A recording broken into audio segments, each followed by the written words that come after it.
Elaine Cortez. Presente, Juliana Pereda. Aqui, 2 mães 2 educadoras. e convidados muito especiais. Começa agora, Reunião de pais. em pauta, filhos, família, sociedade e as lições de vida que não estão sendo feitas em casa e nem na escola. Um exercício de consciência e reflexão para as provas reais.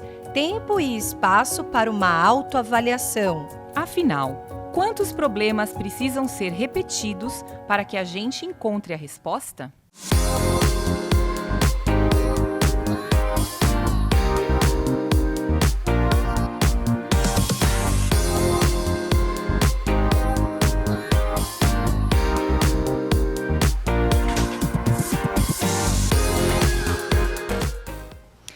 Bem-vindos a mais uma reunião de pais. Eu sou Juliana Pereda.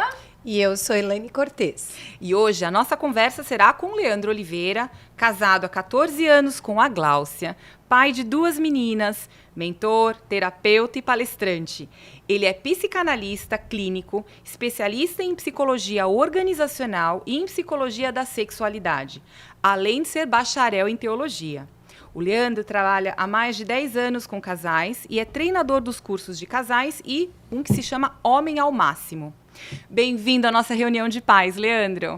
Muito obrigado, para mim é um prazer estar aqui com vocês. Bem-vindo, E que Leandro. possamos contribuir, né?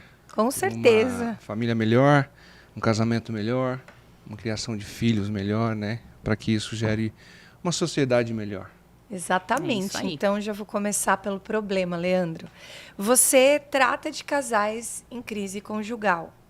Quais são as queixas mais frequentes no seu trabalho, observadas no seu trabalho? E, ao seu ver, quais são as principais causas dos divórcios hoje em dia? A Organização Mundial vai dizer que a comunicação em 47%, é uma das questões que mais geram divórcios, né? Tendo como também a comunicação financeira. A parte financeira também fica ali em segundo lugar, com 27%. Então nós percebemos aí que a comunicação em si é o grande vilão dos divórcios. Às vezes se torna algo tão grande aquilo que era pequeno, aquilo que era só uma questão de comunicação, uma questão de eu preciso entender o que está dentro da cabeça da minha esposa, o que está no pensamento dela, e que muitas vezes que para ela é lógico e para mim não, porque o mundo dela é diferente do meu e o meu mundo é diferente do dela. Na época que eu trabalhava em construção civil, eu passando, né, na rodovia, eu falei assim, tá vendo aqui, olha ali, ó, aquilo ali é um caminhão bomba de concreto. Só que antes eu falei assim, aquilo ali é uma bomba de concreto. Mas bomba de concreto? Por quê? Porque se eu estivesse na obra, por exemplo, na construção, deu um problema aqui na bomba. Ela ia olhar assim no telefone, deu um problema na bomba e eu vou chegar atrasado em casa. Ela ia olhar assim, bomba? Tem terrorista aí na obra? Né? Então essas são essas questões. Por quê? Eu preciso expor o meu mundo. E ela precisa também expor o mundo dela, de uma forma que eu possa entendê-la de uma forma melhor. E com isso eu acabo também pensando junto com ela. Vem uma questão e eu já estou nessa interação de comunicação, eu levo ela junto comigo. E ela também leva eu dentro dela. E quando tem uma comunicação casal, você percebe que na sua fala, em algum momento, a mulher vai falar do marido. E o homem vai falar da mulher. Porque existe uma conexão, né? E Às vezes vão falar mal, né? O que a gente não gostaria, né? Num processo aí de reconstrução, mas é o que a gente mais vê por aí, não é? sim, com certeza. Quando você fala comunicação, é meio que... Assim, quando você fala comunicação, a primeira coisa que vem à minha mente é falta, né? Ou um mal entendimento de como você diz, né? Da maneira que o homem pensa e a mulher pensa. Né? Sim. O que eu disse e o que você entendeu, Isso. né? Sim, e tem uma questão aí também, Elaine, importante você dizer sobre isso, porque entre a minha fala e a escuta existe um código, né? E nem todo código são iguais, né? Até porque tem a linguagem do amor, as linguagens do amor. Qual que é a linguagem do amor do seu cônjuge? Ah, eu não sei. Por que você não sabe? Né? Então, o que eu falo? Eu tenho responsabilidade. Tem gente que fala assim, né? Dessa forma. Eu tenho responsabilidade naquilo que eu estou falando. Agora, o que você escuta é um problema seu. Chega a ser uma grosseria e uma falta de responsabilidade. Por quê? Eu tenho que ter responsabilidade, sim, Pelo que o outro está entendendo. Né? E até uma dica bem importante aqui do casamento é você chegar e falar assim, o que você entendeu que eu falei? Sabe aquela fita que tinha nos nossos tempos. Nos nossos tempos. Que você colocava um lápis ou uma caneta e voltava na mão assim? Caramba, aí você voltou bem agora. No relacionamento. Tem gente que tá vendo esse vídeo e não vai entender. Procura aí na internet. Eu perguntei para minha filha, ela falou, não sei o que é, papai. Eu não sei o que é. Rebobina, né? Então você pergunta assim, o que você entendeu daquilo que eu falei? Porque eu tenho responsabilidade, porque eu que comuniquei. Né? Aí a pessoa recebe de uma forma que não é funcional e não vai resolver. É engraçado, a gente faz isso no trabalho, Sim. né? Por exemplo, é muito comum no meu trabalho, a gente observa a aula e a gente, no momento do feedback da aula, o professor, assim, ele faz um exercício de voltar e reviver aquele momento da aula para ele dar opinião ou fazer alguma análise, né? Engraçado que a gente faz isso no trabalho, em vários âmbitos, e esquece de fazer em casa. Exatamente. Aliás, é um padrão, né, quase da maioria, né, de tratar melhor os de fora e cuidar menos dos de casa, Sim. né? E me chamou a atenção o que você falou, Leandro, porque tem uma definição muito simples que está na própria palavra, que é comunicação é a arte de tornar comum. É a ação de tornar algo comum, né? Se a gente for dividir a palavra. E comum não é igual, né? Comum é apenas algo que une as pessoas. E dentro da comunicação tem algo extremamente importante. Eu digo extremamente porque eu tenho razão, tá? Mas o que você usou para comunicar essa sua razão? E qual a forma que você usou? Foi uma forma passiva ou foi uma forma violenta? Né? Essa comunicação está sendo o quê? Violenta? Porque se ela for violenta, eu vou ativar o seu sistema de defesa. E o seu sistema de defesa, ele não vem para brincadeira. Ele vem como se fosse uma guerra. E ele vem para ganhar. E cada vez que você vai alimentando isso, existem inúmeras discussões e não vai acabar em nada. Então, eu preciso entender. Eu posso ter a minha razão. E tenho razão? Ok. Mas como que eu vou transmitir isso? Né? Porque você pode ter a razão. Aí, só que se você aciona a outra pessoa, o sistema de defesa da mente ele é crucial. Ele vai querer proteger, né? O cérebro está programado para sobreviver. Sim. Né? É como tacar mais lenha na fogueira. É uma resistência muito forte. A nossa mente é uma resistência muito forte. Ela cega a possibilidade de pacificação naquele momento. E ativa os mecanismos, acho que mais animais, né, do ser humano, porque no final das contas existe um lado nosso que é animal, né, Sim. que é aquela coisa do fugir, né, o ataque, lutar, paralisar. correr, né. E é bem interessante também que a neurociência vai explicar isso. Essa questão de você tem a amígdala dentro do cérebro e o córtex pré-frontal que fica na questão da razão. E a amígdala, ela ali, as emoções passam por ali. Então tem até aquela questão de você contar até 10, né? Daniel Goleman vai falar sobre isso no seu livro. Um sequestro, né? É um sequestro tão forte que você tem que parar, respirar, porque se você dá vazão, momento, você vai fazer as piores coisas que podem ser feitas, tanto na fala, tanto de agressão. É por isso que pessoas fazem o que fazem, nesse sequestro que você citou, Elaine. Por que eu fiz isso? Aí vai ter a calma, depois eu não deveria ter feito isso. É um ponto cego, né? E chega até os extremos, né? Mulheres, homens se matarem, enfim. E, Leandro, a gente está falando aqui da comunicação, né? Como é que você enxerga essa instituição que alguns declaradamente falam que é falida, chamada matrimônio, casamento, né? E o que não está sendo feito corretamente para que essa comunicação funcione? Né? São muitas perguntas em uma, mas eu também queria acrescentar aí que, em geral, quando esses casais procuram ajuda, Na maioria dos casos, pelo menos são relatos que eu escuto na minha atividade profissional com muita frequência, o que eles ouvem do especialista, que está do outro lado, é: seja feliz, se separa. Por que você precisa viver isso? Por que você precisa enfrentar isso? A vida é uma só, a vida é curta. Existem outras pessoas no mundo. Ou seja, a gente vive uma sociedade, né, Jô, que descarta mais do que conserta, né? É muito mais fácil, rasgou uma roupa na visão contemporânea, eu jogo fora, Do que não é remendar. nem dou, tá? Eu jogo, descarto, não uso, deixo lá jogada e compro outra, porque não sei nem onde é que tá a costureira, né? Não sei nem onde pegar tá a linha e a agulha. Não sei fazer isso. A gente está consertando pouco, né? E se desfazendo mais. Então, assim, o que está faltando para que a gente consiga essa comunicação assertiva? O que os casais estão fazendo de errado? Como é que você vê esse matrimônio e como é que você vê a atuação dos profissionais? Com toda a ética do mundo, a gente só está abrindo aqui um debate, tá, gente? Sim. Na verdade, assim, o casamento ele começa no namoro. Né? O namoro, ele em si, ele é feito para dar errado. Se der certo, porque tem que casar.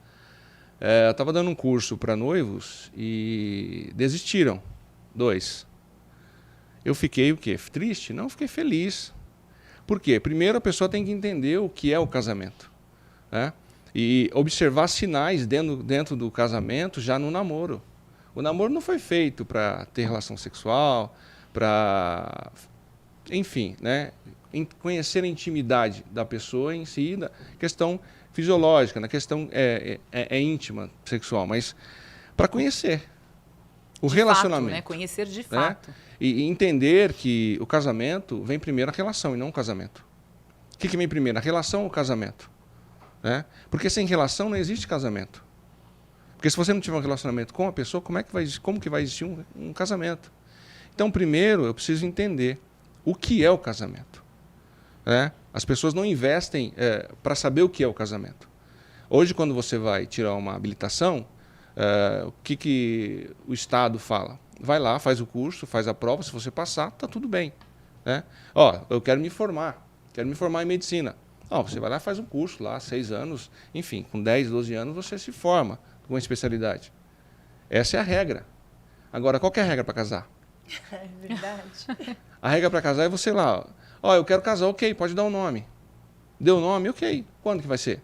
Não, é só você pegar ali, pega um pastor, pega um padre, né? Vamos fazer uns convites, beleza? É isso que é o casamento? Né? Essa instituição falida que você diz que é falida, sendo que você não deu uma estrutura para ela. E vamos falar de instituição. Quando você vai construir uma instituição, você faz todo o aparato para que aquela instituição funcione. Sim. Né? Você vai organizar para que aquilo não pare no meio do caminho ou não dê errado. Né? Ou pelo menos tentar fazer a sua parte. Vai ter problemas no meio do caminho de uma instituição normal, no que eu digo assim, material, de você organizar algo, vai. E o casamento? Também. Da mesma forma. O que eu posso me antecipar para que lá na frente eu não tenha problemas? Só que a grande questão é que as pessoas falam o quê? Eu já sei. Eu já sei o que é o casamento. Né? Aí quando você fala assim, não, o casamento é você resgatar dentro do outro o que existe de melhor nele. Como, né? Aí você fala assim, poxa vida, é isso que é o casamento? Aí você fala, ok, mas como que eu vou fazer isso? Às vezes as pessoas não sabem nem o que elas têm de melhor em si, né? Como é que elas vão extrair do ou outro? aquela ideia de casamento, eu vejo com muita frequência aquela camiseta game over. Vocês já viram isso? Sim, assim, bem lembrado. assim, como se fosse a morte. tipo, acabou, exato. Assim, eu tô indo pro matador. Estou pra indo, pior exato. fase da minha vida. É engraçado que isso está meio que incutido, de uma certa forma, na cultura, né? Você vê as festas de solteiro, né? Perfeito. Despedida de solteira, é assim, você tem que fazer tudo agora, porque game over, né? Daqui para frente. verdade. Inclusive, muitas vezes, né, o adultério, a traição, a relação extraconjugal começa na despedida de solteiro, né? Nem assinou o documento, não levou nem o nome. e já tá levando dor para o casamento. Verdade. Eu conheço alguns casos que o casamento nem começou por causa da despedida de solteiro. Nossa. E é realmente, Ju, muito bem lembrado. A gente é ensinado que casar é se enforcar. A gente escuta essa expressão. E aí, vai se enforcar? Não é? Quase como se você estivesse optando por um suicídio, né? O garantido. Eu conquistei. Sabe aquela questão de você dar valor? Você não dá valor por aquilo que você já conquistou. Ah, eu quero uma casa. É tão desejada aquela casa, quando você entra na casa, você fala assim, eu quero já aquela outra. Eu quero um carro. Sabe essa questão? Aquilo que está fora da minha alçada é mais desejado do que aquilo que eu já tenho, que eu já conquistei. Quando eu conquisto, aquilo já meio que perde valor para mim. E se você leva para o relacionamento isso, esse mecanismo materialista da mente humana, de você conquistar sonhos, e conquistei, agora eu vou para o próximo sonho, se você levar isso para o casamento, o que vai acontecer? Casei. Uma tragédia, né? Está garantido. Aí sabe o que eu aposento? Aposenta a conquista. Sim. O casamento não é a aposentadoria da conquista. O casamento é você dizer assim, eu estou reafirmando que eu escolhi uma pessoa e excluí todas as outras. E essa daqui eu vou construir o meu matrimônio, a minha família. E outra questão também é que você observa, eu estou casando para ser feliz. A grande questão de casar para ser feliz já é um grande erro, né? Por quê? Viveram felizes para sempre. Viverem felizes para sempre. Porque você casa não é para ser feliz. Você casa porque você é feliz. Né? E você encontra outra pessoa também que é feliz. E vamos multiplicar esse amor juntos. Né? E tendo filhos. Né? A multiplicação de amor é os filhos. Uhum. Então, e bem falado também, Elaine, quando você casa, com 5, 10, 15 minutos, 1 hora, você já tem motivo para se divorciar novamente. Se você não entendeu o que é o casamento. Ah, o casamento é a paixão? Ah, o caso, geralmente as pessoas casam apaixonadas. Né? Diz que o período da paixão é um período de demência, né? Que dura em torno de 2 anos. Aí quando acaba a paixão, ela fala assim, acabou o amor. E o amor, ele não vem antes do casamento. Ele vem depois que você constrói ele. Porque o amor é quando você observa a pessoa e fala assim, eu te amo mesmo com os seus defeitos. E para conhecer o seu defeito, eu preciso casar e estar dentro de você, debaixo do mesmo teto e conviver com você. Sim. Agora, estar longe, eu não consigo te conhecer. Você só vê a coisa boa quando você está longe. E a paixão é uma cegueira, né? Que você faz cada coisa quando você está apaixonado. Verdade. Né? Conquista tantas coisas. Né? É uma eterna, uma conquista atrás da outra, E né? não dá para viver assim, né? É um momento que você só entrega, você não toma nada, você não negocia nada, né? E tem uma frase muito boa do meu sobrinho, inclusive, não sei se ele tirou isso de algum lugar, tá, gente? Mas o Leandro falou, lembrei na hora, ele acabou de se casar. Bem consciente, apesar de jovem, o que é muito bom. E ele falou nos votos dele recentemente para ela, o amor é o velório da paixão. Eu achei tão bonito, né? Tão O amor maduro, nasce, maduro isso, o amor né? nasce do velório da paixão. Então ele estava dizendo ali, acabou a paixão. A gente vai começar agora a construir esse amor. Porque é uma construção, não é, Leandro? Sim. É uma construção que quando você entende o que é a palavra intimidade, né? A palavra intimidade, quando eu vou para o relacionamento com Deus, Ele vai me dar o que é intimidade, no sentido original. Eu preciso temer para que eu tenha intimidade. E essa questão de temer, eu preciso ter o quê? 3 coisinhas. Respeito, confiança e entrega. Para eu ter um relacionamento íntimo com Deus, eu preciso de respeito, confiar nele e entrega. Aí quando eu vou para o relacionamento, que ele indica o relacionamento íntimo também, ele dá um exemplo do relacionamento do homem com ele, o relacionamento conjugal. Quando ele fala assim, Cristo é o noivo e a igreja é a noiva, ele fala, como marido, amem as vossas esposas como Cristo amou a igreja e que se entregou por ela. Deu a vida por ela. Deu a vida por ela. Né? Então, é sacrificial, né? É sacrificial. Entende? Então, mas esse é o ponto que as pessoas estão esquecendo totalmente quando se casam. Né? Que o amor é sacrifício. A gente fala isso sempre aqui, é né? Dor. E comparando a esse relacionamento com Deus, o relacionamento conjugal também. Se ele não tem respeito, ele não existe. Se ele não tem confiança, ele não existe. Se ele não tem a entrega, ele não existe. Existe o quê? Não existe uma entrega, existe uma disputa, existe uma guerra, existe a briga pela razão. Sim. Não do ganha-ganha, mas a disputa de quem que é o verdadeiro inimigo. Aí a pessoa está atirando em si mesmo, que quando você atira na esposa, está atirando em si mesmo. Que quando você faz ela vencer, você ganha junto com ela. É o jogo do ganha-ganha. Né? E vocês falaram aí, não sei nem se vai falar agora sobre essa questão. Dos papéis? Dos papéis. Então deixa eu já emendar, né? Porque isso tem tudo, eu acho que tem tudo a ver. Esse fenômeno que a gente acompanha no mundo, né? Dos polos invertidos, né? Que é a mulher cada vez mais masculinizada e o homem num papel muito frágil, né? De que maneira essa inversão de papéis prejudica os casamentos? Posso dizer total e sair daqui e ir embora. Acabou esse podcast. Aqui acabou, vamos embora, vamos. Tá tudo dito. Vamos, por quê? Tenho dito. É importante também, se você puder, explicar um pouquinho isso. Por que eu sinto? Porque talvez para nós seja muito claro o que é uma mulher masculinizada e um homem frágil. Mas eu não sei se para a maioria que está nos assistindo. E eu digo isso pela minha própria experiência. Eu fui criada só pela minha mãe a maior parte do tempo, eu não tive uma figura masculina de referência. E a minha mãe precisou ocupar alguns papéis pelo contexto que não eram dela. E a gente ficou muito independente. E eu era uma mulher masculinizada, apesar de feminina, e não percebia. Eu não percebia onde eu estava invadindo o papel. Então, se você puder também, na sua resposta, dar algumas dicas, seria aproveitando bacana. que você é homem, né? Porque, Sim. enfim, às vezes a gente está falando aqui da nossa posição feminina, mas é importante ter essa ótica sobre a perspectiva masculina, né? Dessa inversão dos papéis e como isso prejudica. Na verdade, no início, né?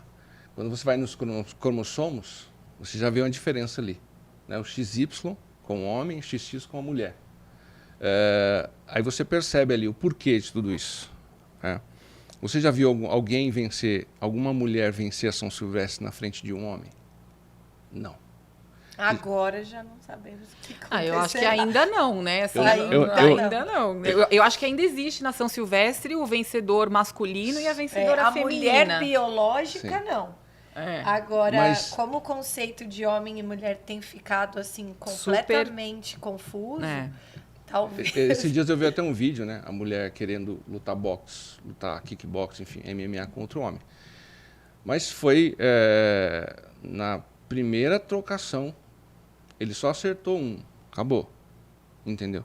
E o perigo que isso incorre, né? Por exemplo, um homem biológico se identificando como mulher, lutando MMA com uma mulher biológica. Se você tiver um pote aqui, um pote de maionese, um pote que seja mais forte.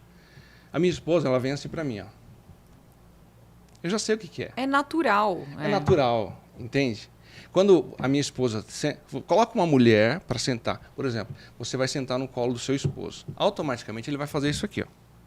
Ele vai te abraçar. Você não pediu para ele abraçar ele. Mas é um instinto. Então, deixa eu explicar um pouco melhor referente a isso. Por que eu estou falando de São Silvestre, do homem chega à mulher? Porque a condição física do homem é mais forte do que a mulher. Isso já é biológico. Isso já é uma formação que Deus estabeleceu. A mulher é mais frágil. O homem é mais razão. A mulher é mais emoção. Percebe? A mulher chora mais fácil, o homem não. Já é uma questão dos primórdios. O homem saía para caçar, ele tinha que ser mais forte para pegar os bichos, para correr, para fazer tudo isso aí. E a mulher tinha que ter a habilidade de cuidar ali do marido, das questões. Da prole, né? Da prole. Então, essa habilidade o homem não tinha. Essa visão periférica, o homem que é muito focal. O homem é assim, ó, se você tem para dirigir à noite, quem que é melhor? É o homem. Para dirigir de dia, a mulher... Por exemplo, se eu for lá na geladeira procurar uma coisa, eu não acho, mas a minha esposa acha. Na geladeira, no guarda-roupa. Qualquer lugar. No guarda-roupa. Na gaveta. Pode ampliar aí para todos os cômodos da casa. Gente, não é proposital do homem não achar. Você é preguiçoso. Você fala assim, não, mas aonde que estava que eu não achei? Né? Esse dia eu estava precisando da bolsa térmica. A bolsa térmica é desse tamanho, gente. E ainda a gente ouve assim, se eu tiver que ir aí para te aí mostrar. Eu falei para minha esposa, o que ela fez? Ela entrou e saiu. Eu fiquei assim, como? Como foi? Tava Mágica? escondido. Magia. Você escondeu aonde? Eu não... Pegadinha. Então você percebe que são questões e questões. Não é que o homem foi feito... Não, a força do homem é para proteger a mulher. Né? Então a mulher tem que olhar assim e falar, nossa, que bom. Que Sim. bom que ele vai me proteger. A força dele é maior que a minha. Mas né? o que você faz, então, com uma mulher que não fala que bom? Que ela não quer isso. Ela quer um homem invertido mesmo. Ela quer ela ser, né, a provedora. Isso cansa. Então, eu Cansar pra ela, né? Isso cansa. Eu não Mulheres sei estão aonde eu vi. esgotadas. Parece que a mulher, a cada 2 anos, uma mulher assim, ela envelhece 2 vezes mais que uma mulher que tem a noção do seu papel. Porque é um esforço antinatural de querer ser masculina. É só né? dar uma olhada nos atestados médicos, Sim. se você trabalha, no seu estado de produtividade. Dá né, muito Ju? trabalho. Por isso, fazendo um parêntese, mas a gente tem que voltar aí para a pergunta, que eu considero tão importante, assim, se alguém estiver nos ouvindo e puder, né, se engajar nesse movimento, a parentalidade, as questões que envolvem as relações familiares, parentais, precisam estar nas organizações.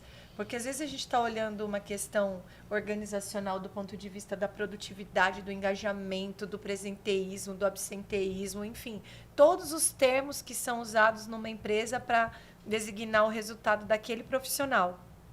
Quando, na verdade, a questão está na família, tá? Antes dele chegar no trabalho, ele já perdeu.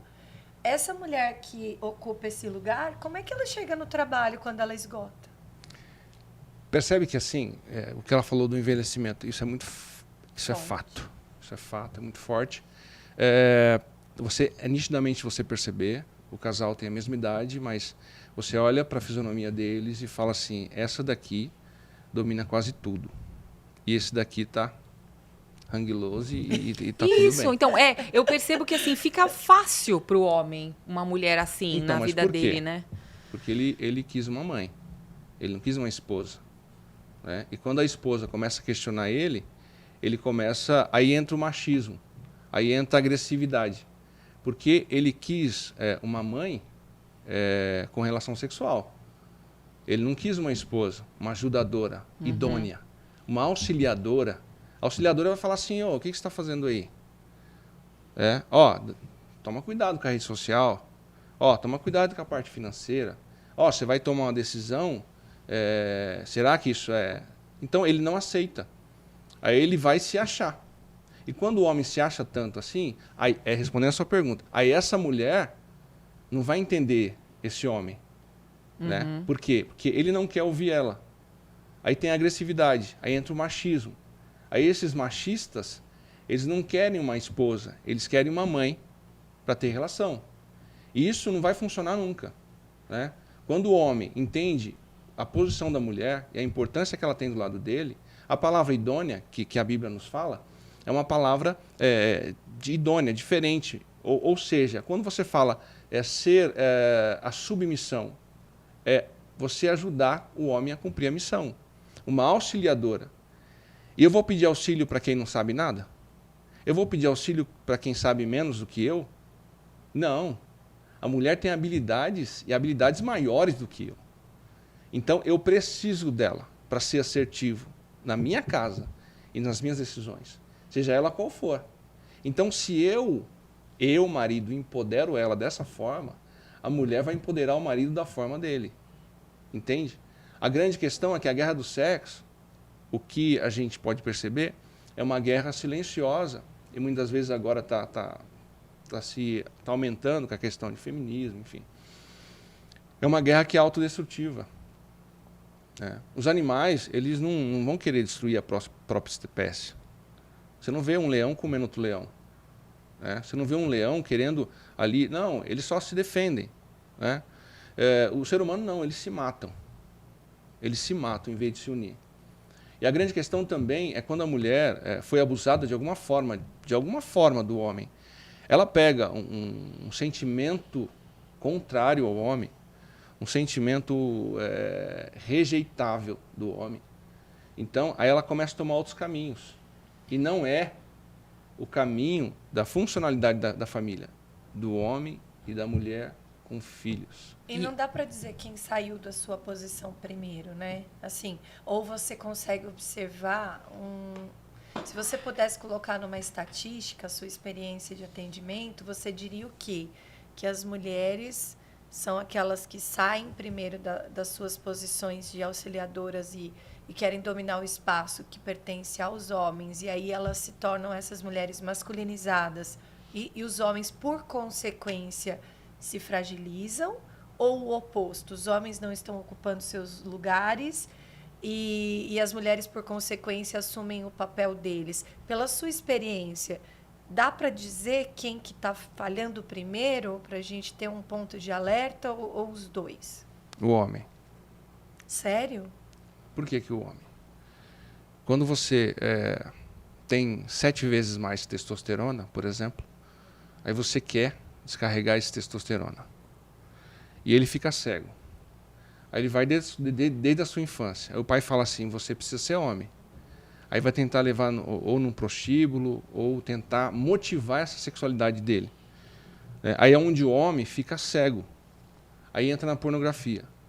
E 95% dos homens já foram viciados em pornografia. E hoje está muito, muito mais fácil. O acesso é... Então eles começam a olhar as mulheres como um objeto. Esse objeto de desejo, esse objeto de ser usado, quando na realidade não. Então, e se você observar isso, por que as mulheres têm essas questões também? Porque os homens não conseguiram conduzir. Né? Eu, na qualidade de homem, eu sempre vou mais nessa direção, contra os homens. Por quê? Porque eu digo que se o homem tiver, voltando à palavra submissão, a palavra submissão é ajudar a cumprir a missão. Mas por que às vezes a mulher está numa posição do homem? Que o comandante Porque o homem não tem missão nenhuma. Tem homem que não tem missão nenhuma. Então, se o homem não tem missão nenhuma, ela fala assim, eu vou tomar... largar o leme, né? O leme tá... O navio tá sem capitão. Se está à deriva, eu vou assumir. Entendeu? Porque tem a ver também com esse instinto materno de preciso... Não, e também porque não tem opção. Em muitas famílias, o homem abandona o lar. Sim. A gente tem problema muito sério, assim, de criminalidade, inclusive, ser oriunda de jovens... De ausência de pai, que não né? tem uma figura do pai em casa. Exatamente. E assim, você vê o motivo mais grave das...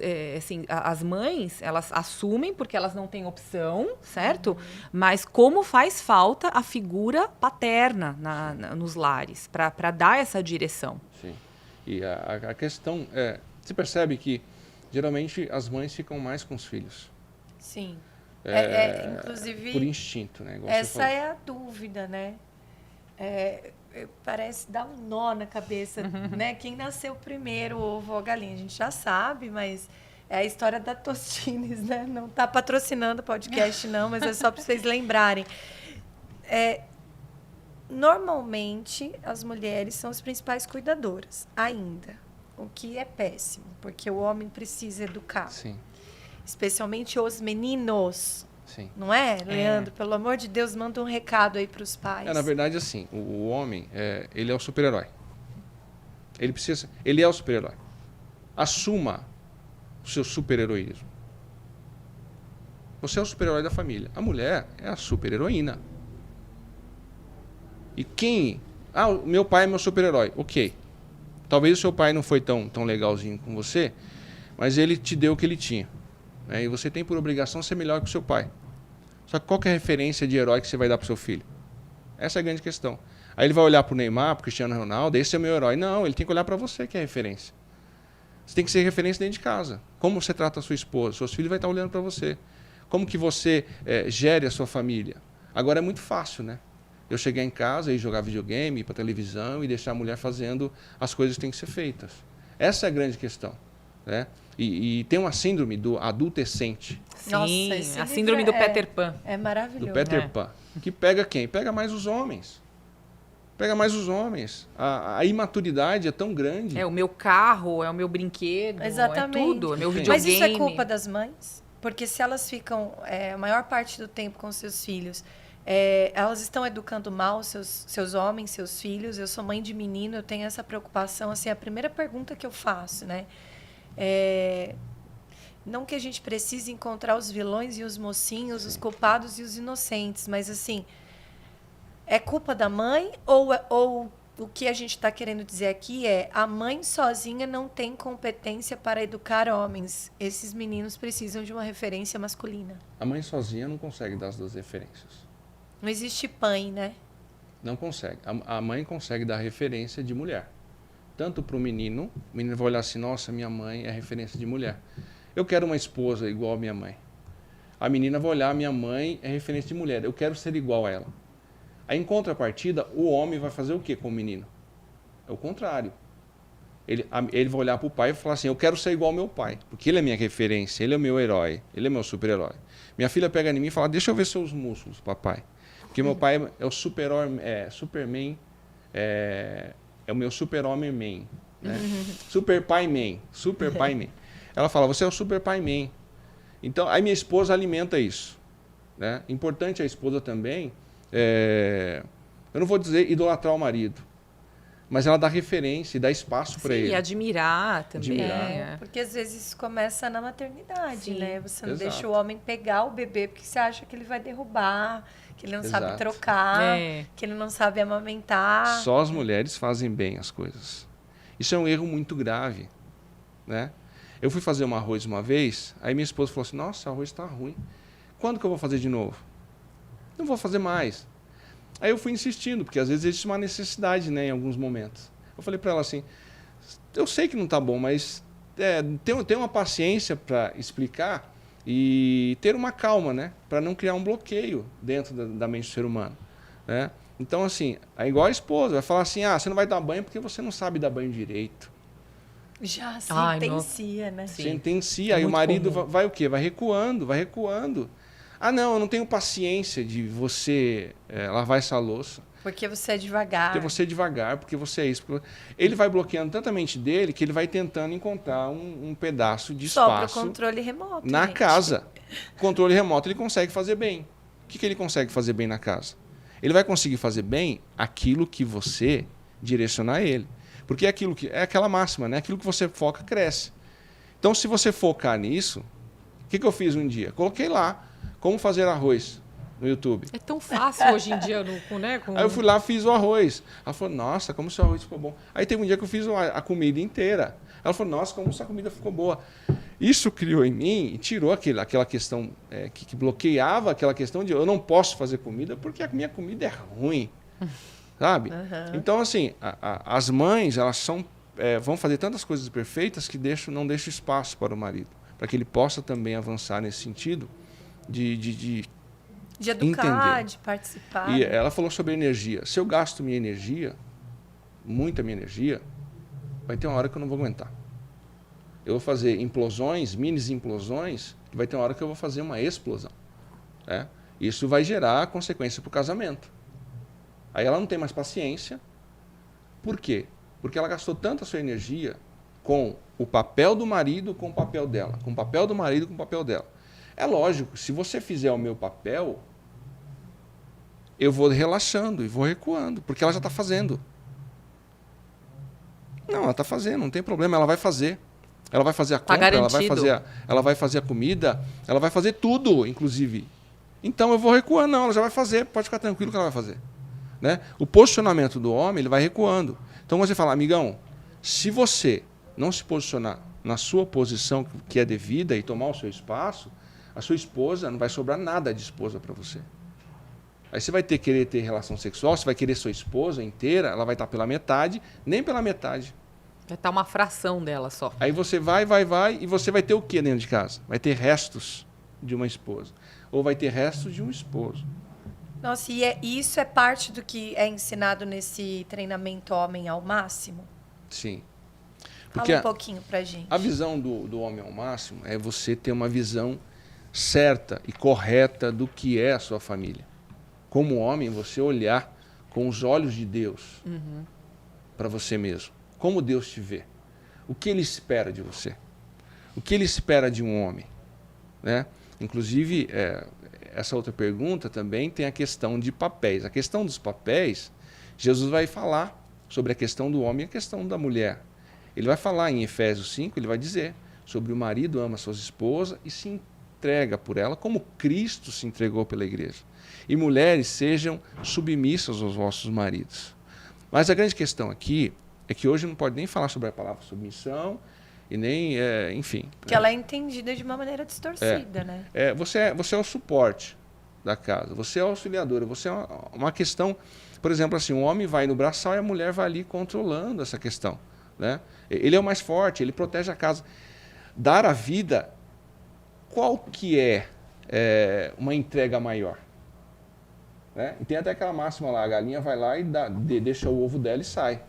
Aí como é que a gente vai fazer um omelete com bacon? Aí vem o porco, como é que o porco vai lá e dá um pedacinho dele e sai? Não, ele tem que dar vida. Então o homem, ele tem que dar a vida pela família. Esse é o papel do homem, porque foi isso estabelecido por Deus. Por exemplo, se tem um barulho em casa, um barulho no quintal, quem que sai para ver? Né?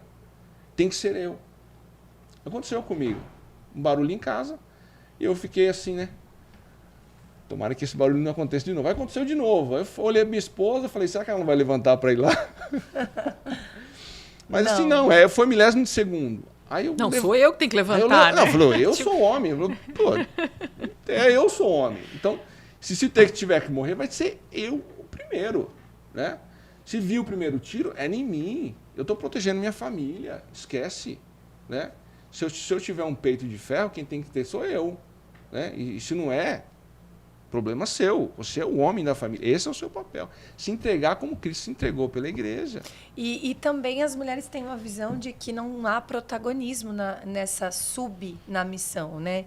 Ser sub na missão, né, tem muito protagonismo. Exato. Porque uma mulher que acorda virada no giraia leva a casa inteira com ela. O que você, por exemplo, assim, você acha que a minha esposa não teve acesso a esse podcast? Ela teve. Por quê? Ela é minha primeira. Então ela tem que ser minha primeira. Ela tem que ser minha amiga. Homem, tem amizade entre homem e mulher? Individual? Não tem. No casamento, né? No casamento, sim. Você tem o seu esposo, a gente tem amizades, eu e minha esposa, com esse casal. Ok. Mas no individual, a minha melhor amiga é a minha esposa. Por exemplo, assim, o que vai passar, será que eu estou variando aqui nas ideias? Será que eu estou exagerando ou sendo...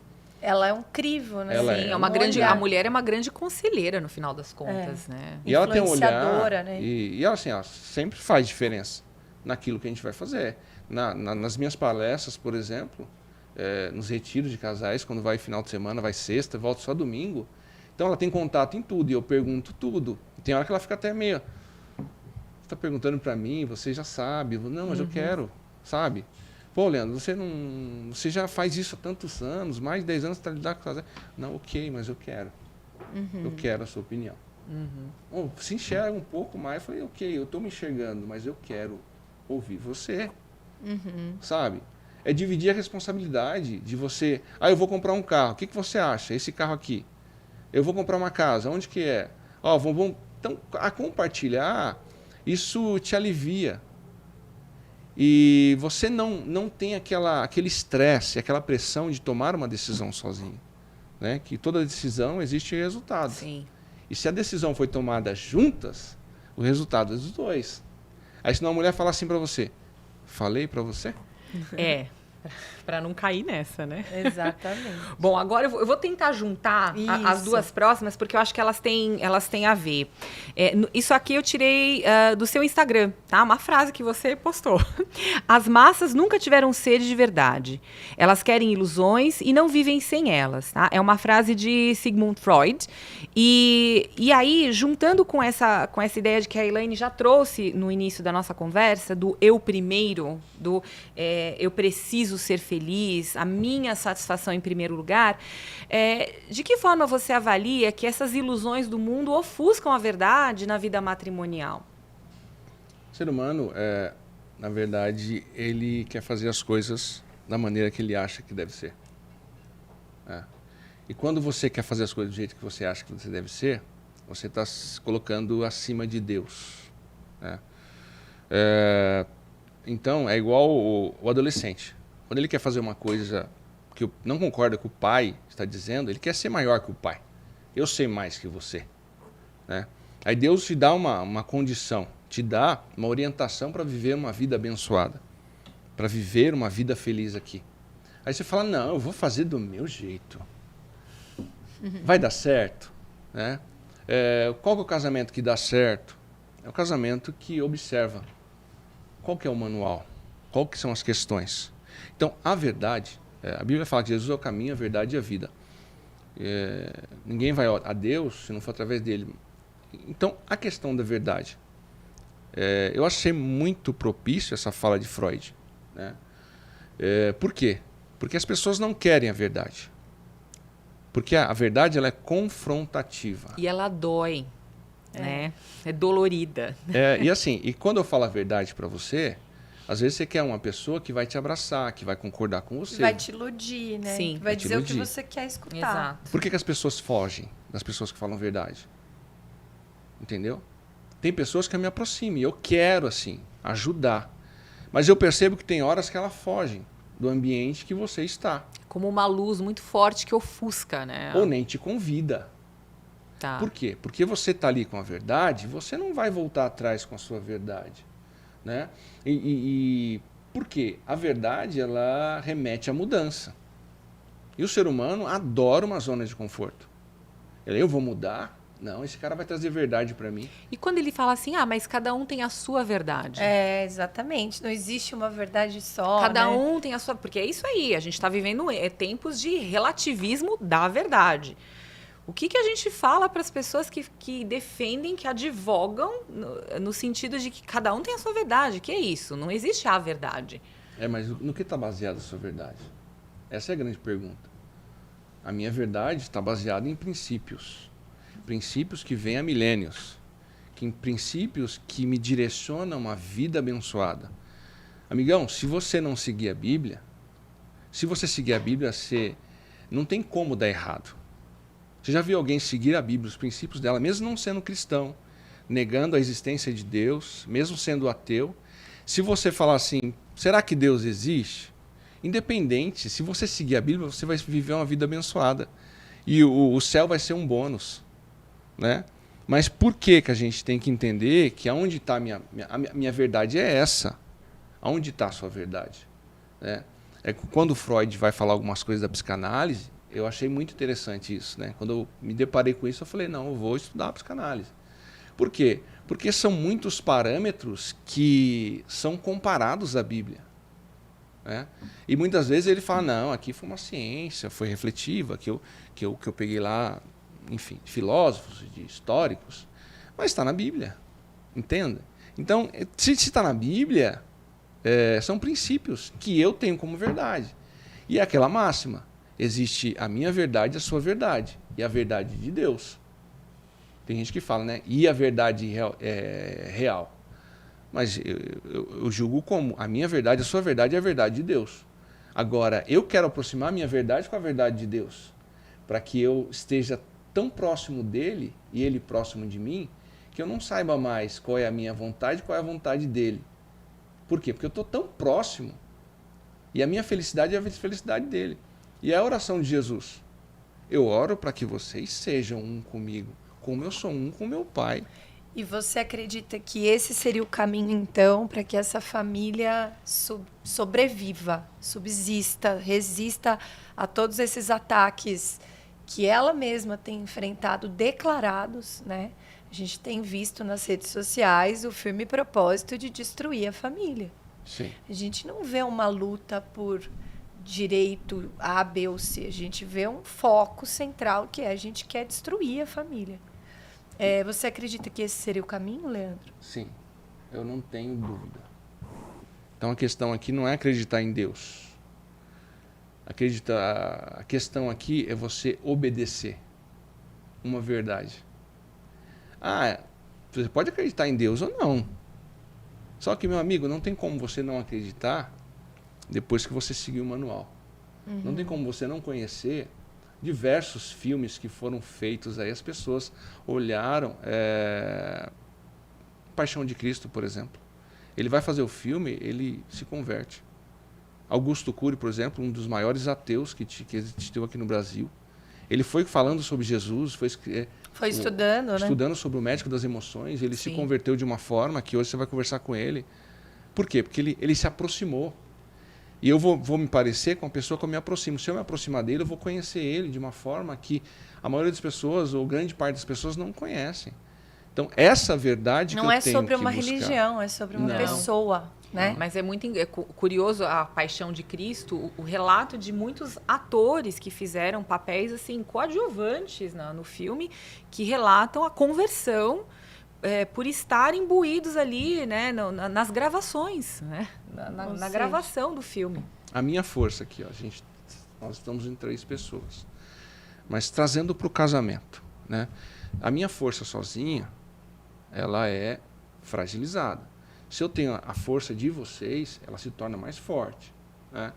Trazendo para o casamento, Eclesiastes 9, a partir do versículo, Eclesiastes capítulo 4, a partir do versículo 9 até o 12, ele vai dizer que o cordão de 3 dobras, Não você, se quebra. a esposa Sim, e Deus. É muito mais difícil de se romper. Então, eu até exemplifico um triângulo. É um triângulo, eu já ia falar isso. Então, Deus, o homem e a mulher. Acima, né? Acima. E cada vez que você se aproxima de Deus, você vai se aproximando um do outro. Sim. Por falar em triângulo, eu tenho uma pergunta muito importante que a gente não pode deixar passar. Qual é o impacto dessa relação disfuncional, dos conflitos entre homem e mulher no casamento, né? Os conflitos do casal na vida dos filhos, Leandro? Como é que isso impacta a próxima família que se formará ou não, né? Qual é o prejuízo emocional que fica para os filhos quando eles estão dentro de um lar disfuncional, de um relacionamento agressivo, falha nos papéis, na sem ocupação, propósito, né? Sem você colocar propósito. esse Deus acima, né, de todos. Exatamente. Qual é esse impacto? Eu vou dizer mais uma vez, total e embora. Por quê? Porque hoje você vai tratar uma pessoa de ansiedade, de depressão, com vários transtornos. Eu não preciso mais perguntar o que aconteceu com a família, porque é uma família totalmente disfuncional. Totalmente disfuncional. Né? O pai que separou, o pai que traiu a mãe que traiu o pai. Está tudo na família. Está tudo na família. Entende? Então, a gente percebe essa herança geracional. Essa herança geracional, não estou falando nem maldição geracional. Estou falando essa herança que você vai trazendo, vai repetindo padrões que não são seus, né? E é onde você percebe assim, nós tivemos até no último retiro de casais, teve um momento de falar sobre paternidade e falar sobre pais e filhos, né? Eu falei sobre um pouco do seu herói, quem é o seu herói, esse herói que você referencia ou não. Só que esse herói te deu aquilo que ele tinha, que ele recebeu do pai dele. E às vezes tem gente que não conhece nem o que é o amor.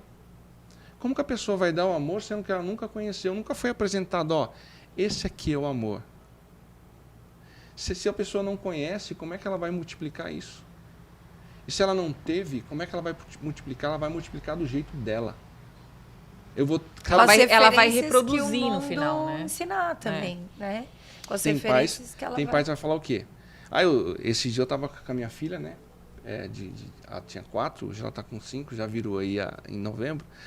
Aí eu perguntei para ela assim, nossa, papai te ama, você se sente amada pelo papai? Ela, sim. Aí eu falei assim, o papai, né, te deu uma casa, um alimento. Né? Ela falou, mas o papai não me deu brinquedo. O papai não me deu brinquedo. Né? Por que isso? Às vezes, nós somos mecanizados a dar uma demonstração de amor dessa forma. Mesmo eu estudando, dando abraço, beijo, a minha filha ainda falava assim, faltava uma pecinha ali que eu precisava preencher, que é de vez em quando trazer um brinquedo. Você sabe que criança não é brinquedão, né? Você não vai chegar com um iate, um carro para ela, não, é um brinquedinho bobo, às vezes um slime, ela, nossa, entende? Então, faltava isso. Porque nós vamos reproduzindo aquilo que os nossos pais, meu pai reproduziu muito isso. Ele é um homem muito honrado, né? E para mim, muitos padrões dele vieram para mim, mas esse padrão também veio de suprir a casa, ser o mantenedor da casa. Só que brincar, dar o brinquedo, olhar olho no olho, eu tive que aprender com a vida. Só que eu não julgo o meu pai, porque ele aprendeu dessa forma e ainda foi melhor que o pai dele. Só que eu consigo ser melhor que ele nesse quesito, né? Eu tô te falando isso porque eu falei desse retiro de casais, que lá eu perguntei assim, o seu pai te deu aquilo que ele recebeu. Mas se você acha que não foi o melhor, perdoa ele. Tem alguém que precisa perdoar o pai aqui? Aí um rapaz levantou a mão. Eu falei assim para ele, você quer pedir perdão pro seu pai? Quero, chorando já.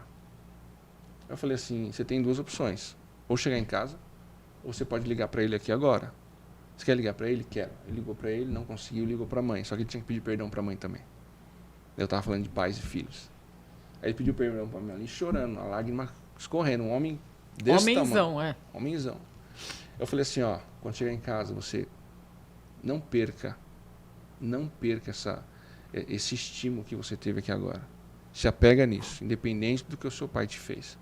Peça perdão, perdoa ele.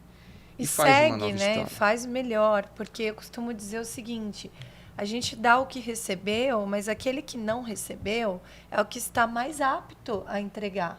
Sim. Porque ele sabe a falta que fez. Exato. Tem duas formas. Transformar essa ameaça, né, e essa tristeza em uma oportunidade. Exatamente. Eu pego o caso de duas formas. Tem gente que ressignifica dessa forma. E você fala assim, eu vou fazer aquilo que o meu pai não fez por mim. Sim. Mas tem outros não. Tem outros que só faz o automático. Ele só repete. Só reproduz. Ele só reproduz. Ele só repassa aquilo que ele recebeu. Meu pai era assim, por que você... E eu sobrevivi, né? Homem tem que ser desse jeito, rapaz. E nós estamos numa outra época, numa outra geração. Que não é na época da palmada, da cinta. Meu pai batia. Só que a gente entende uma outra geração, né? De olhar olho no olho. Você acredita que o impacto dessa base tem transformado essa sociedade numa sociedade tão doente que se a gente voltasse para casa e cuidasse desse casamento e, por consequência dos filhos, nós teríamos uma sociedade melhor? E aí, Leandro, só para finalizar as minhas perguntas aqui, porque a gente está chegando numa hora bem bacana que você vai reagir também, né? Eu também queria te perguntar o seguinte, o quão perigoso é os filhos ocuparem lugares nessa hierarquia que não são deles? Porque a gente tem, né, nesse triângulo, Deus, o marido e a esposa. Ok. Mas vamos pensar num guarda-chuva, né? Muitas vezes a gente vê assim, ó, Deus está até ali, ok. Mas embaixo tá o filho, depois a mãe, daí o pai, né? Ou tá Deus, o marido, os filhos, depois a esposa. Então, qual é a ordem certa? E temos que voltar e fazer o básico para a gente ter uma sociedade melhor? O básico necessário funciona. O básico Não necessário. precisa reinventar a roda, não é? Não precisa reinventar a roda, entende? Porque assim, voltando, a intimidade com Deus é uma intimidade vertical, entendendo isso. E então ele deu a prioridade. Ele, segundo, a esposa. Terceiro, filhos. Hoje nós vemos mães andando atrás com os filhos até muito tempo. Hoje nós vemos mães deixando o filho dormir na mesma cama, até por muito tempo. Né? Então, está tomando um lugar. E a gente percebe o seguinte, não inverta a ordem. Adão foi criado, e o primeiro relacionamento que Adão teve foi com Deus. O segundo relacionamento que Adão teve foi com quem? Com Eva. Com a Eva. Não é bom que você esteja só. Ou seja, a solidão não é bom para a sua vida. Então, eu vou te fazer uma adjuntora. E está ali. Primeiro relacionamento, Deus. Segundo relacionamento, Esposa. a esposa. Terceiro relacionamento, Filhos. com o mundo. Serpente entrou em cena. E hoje o que as pessoas fazem? Primeiro elas se relacionam com o mundo, para depois se relacionar com a esposa, para dentro do casamento, nenhum problema, buscar Deus. Exatamente. Entende? Então, não Bagunça reinvente. tudo, né? Não reinvente. Confunde. A ordem é essa. Um relacionamento com Deus, um relacionamento com a sua... Você tendo esse relacionamento com Deus, você vai ter sabedoria. Né? A sabedoria, ela vem de Deus. Deus é a própria sabedoria. Uma coisa é você ter conhecimento, mas outra coisa é você ter sabedoria, que é aplicar esse conhecimento no momento certo, na hora certa. Com Deus nós conseguimos isso, esse relacionamento, essa sabedoria milenária, essa sabedoria, enfim. Aí você vai escolher uma esposa. Não é escolher, é você saber para onde você deve estar, né? Para que você possa encontrar uma esposa que vai se adequar. Não existe gente perfeita, né? Não existe esposo ou esposa perfeita. Nós temos problemas, defeitos. Não existe a esposa perfeita para você. Não existe a esposa perfeita. Você buscar isso, você não vai encontrar, né? Então, existem alguns sinais e alguns princípios que são cruciais. E esses fazem a diferença. E dentro do casamento a gente aprende. O amor, tudo sofre, tudo quer, tudo suporta. Né? 1 Coríntios 13 vai dizer isso, sobre o amor. Então, esse tudo suporta são questões diárias. São questões diárias. Por exemplo, se você deixar a gaveta aberta, se você não tampa as coisas direito, se você deixa a toalha jogada, se você precisa aprender um pouco mais sobre determinado assunto, se você tem que aprender a lavar a louça. Entende? Então, são questões. Só que a sabedoria da intimidade com Deus vai te dar essa intimidade, para depois ter uma intimidade com a esposa. E os filhos, por que eu tenho que ter essa intimidade e essa prioridade com a esposa e com o esposo? Porque se vocês estiverem enfraquecidos, como que vocês vão cuidar da casa? Como que vocês vão proteger? Como que vocês vão amar? Sim, e os seus filhos, qual é a referência que eles vão ter? Né? Exatamente. É isso. É multiplicar o amor para doar ao filho. Sim. Muito bom. Vamos reagir, então? Vamos reagir. A gente vai colocar na tela um conteúdo do perfil do Unipaz, que você já escolheu, né, Leandro? Para reagir. Vamos lá, pessoal. Eu acho que é um videozinho. Ah, não. A primeira é a frase. Essa frase já pode pedir música, porque é maravilhosa. Não é a primeira gente? pessoa entrevistada aqui. Maravilhosa. Se a cruz que você carrega não te ensina a amar, então não é a mesma de Cristo. Bom, é um resumo de tudo que a gente já conversou, né? Sim. Por que você escolheu essa frase? Porque eu não sou capaz. Eu não sou capaz. Como ser humano, como homem, eu não posso. Se você está olhando para mim aí, nossa, eu queria ser como esse homem aí, ou amar essa esposa, ou ter essa capacidade, ou ter a esposa que ele tem, ou coisa parecida. Eu quero ter um pai igual ele. Não, eu não consigo nada. Né? Então, C.S. Lewis ele vai resumir. Se a cruz que você carrega não te ensinar a amar, ou seja, a cruz, através da cruz, eu consigo. Através de Cristo, eu consigo. Se ele foi e deixou o Espírito Santo para que eu possa negar a mim mesmo e tomar a minha cruz e segui-lo, ok. Ok. E tudo faz sentido, né? Todas as dificuldades que a gente tem na vida, elas tomam um sentido. Forjam o caráter. Exato. Né? Você reconhece, por exemplo, esse é o primeiro. Você reconhece que você é pecador, você reconhece que você não é capaz. Sozinho. Entende? Né? A palavra reconhecer nada mais é do que examinar. E tem uma palavra bíblica também que fala: examine-se o homem a si mesmo. Né? Eu preciso me examinar. Eu reconheço que eu não posso. Esse é o primeiro ponto. O segundo ponto: eu me comprometo com ele a obedecer o que ele está me dizendo. Esse é o segundo ponto. O terceiro ponto: será que eu estou aceitando a minha cruz, né? A presença dele, para que ele possa vir através de mim? Será? Então, isso que eu tenho que entender. É isso. A cruz através de mim. Muito bom. Agora tem um videozinho. Esse a gente pode falar sobre ele, porque ele não tem... essa é ótima, né? Pode comentar, se fica à vontade, Leandro. Na verdade, assim, esse vídeo foi minha filha que me apresentou. Né? A gente tem várias conversas. Gente, demais esse vídeo. Aí ela olhou pra mim, papai, você viu aquele vídeo assim, assim, assim? Eu falei, não, eu vou te mandar. Ela mandou esse vídeo, porque era um assunto que nós estávamos pautando ali. E o que mais me chama a atenção nessa geração de hoje é a pessoa não ter o controle na mão. Não ter o controle de uma alimentação, não ter controle de diversas formas, que falou aí, de bebida alcoólica, não ter o controle em si. Não ter o controle de você usar o celular e não o celular te usar. Não ter o controle de, por exemplo, a brincadeira e o videogame tem o momento certo e a hora certa.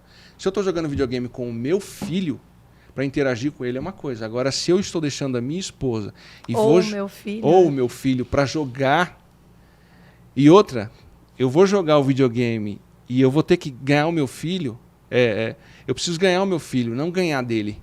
É diferente de você ganhar o filho numa brincadeira e você ganhar do filho na brincadeira. Porque se você ganhar do filho sempre, você sempre vai ganhar, porque você já passou e você tem um QI maior que ele, então você vai ganhar. Ele vai ficar como com você? Rejeitar você. Ele não vai... Nossa, não é legal brincar com o papai, porque o papai sempre ganha. Agora, e a questão também do celular, né? Hoje o celular, ele é um grande... um grande vilão. Acho que é o grande vilão das famílias. É o que tem destruído, né? Eu pego meu celular e falo assim, ó, me deixa em paz. E dá um celular na mão da criança. Me deixa em paz que eu quero ter o meu tempo, o meu momento. É a chupeta eletrônica, né? Sim. Aí ele tá ali. Aí ele quer julgar ou tirar o celular da criança, mas a criança está imitando ele. Né? Ah, mas a criança vai me comandar? Não, não é isso. É o seu exemplo que é superior ao que você diz, né? O seu exemplo fala, arrasta. O seu exemplo fala tão alto que as pessoas não escutam mais o que você fala. É igual a questão também, eu não sei, não me lembro quem disse essa frase. Prega o evangelho. Se precisar, fale. O seu exemplo ele vai ser uma nuvem de testemunhas. Viva a palavra. A viver a palavra exatamente. Já bastaria por si só. É o praticar em si, né? Tem mais um vídeo? Tem mais um vídeo. O mundo vive uma epidemia de solidão. Ansiedade e depressão são cada vez mais comuns. A depressão e a ansiedade hoje são consideradas epidemias mundiais. O mundo vive uma epidemia de solidão.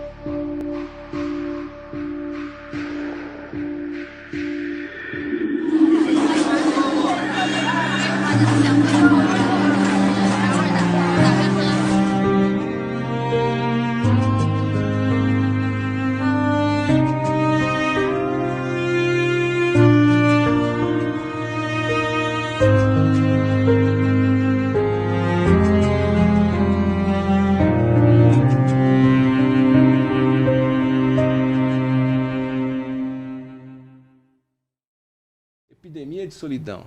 Eu diria que é uma crise silenciosa. Uma epidemia de solidão. E trazendo para os pais, eu queria falar sobre a orfandade. A orfandade de pais vivos. Meu Deus, isso é muito forte. A orfandade dos pais vivos Conheço bem essa dor. O pai estar presente de corpo e não ter a presença na mesa, por exemplo. Não ter a presença na vida do filho. Ah, meu pai está ali aonde? Ah, meu pai está ali no sofá, meu pai está ali na mesa, mas no mundo dele. É um pai de presentes e não de presença. Ah, eu preciso dar o que o meu filho precisa. Ah, eu preciso trabalhar tanto para dar o que ele precisa, mas o mais importante é a presença. Uma solidão acompanhada, É né, uma gente? solidão acompanhada, exatamente. É a mesma coisa do casal. Estar unido e a unidade. É diferente. Porque você estar unido, você está ali num saco de laranja, tem um monte de laranja unida. Agora, se você corta ela e faz um suco, existe uma unidade. Então, eu estou junto. Moro na mesma casa. Moro na mesma casa. Divide as contas e os filhos. Sim. É um hotel ali que está dividido em quartos. Então, existe uma crise silenciosa, que é a crise da orfandade. Os pais não conhecem os filhos. Os pais não dedicam tempo aos filhos. Aí fala assim, eu estou perdendo o meu pai, Leandro. Ou estou perdendo o meu filho, Leandro. Você não está perdendo o seu filho. Você nunca ganhou, né? Você está entregando ele. Porque o filho é uma herança que Deus te deu. Filhos é a herança do Senhor. Para você cuidar. Para que você possa, como o salmista diz, arremessá-los como flecha. Só que você vai pegar a flecha, ela tem que estar preparada. E bem amolada. E bem construída. Quem construiu? Foi você. Quem que é o maior treinador do seu filho? É você. Não é a escola, não é a igreja. Nem o celular. E nem o celular. Nem o TikTok. Muito forte, fantástico. Bom, agora chegou um outro momento que a gente gosta muito, que é a chamada oral. Leandro, a gente vai te dizer aqui algumas palavras, algumas provocações, e você, de bate-pronto, vai dar uma resposta. Objetiva e papum. Um ping-pong, tá bom? Podemos? Podemos. Então vamos lá, chamada oral. Leandro, um nome. Deus. Uma nota baixa. O orgulho. Uma aprovação com louvor. Humildade. Uma aula da vida. A morte. Uma lição de casa. Não desista.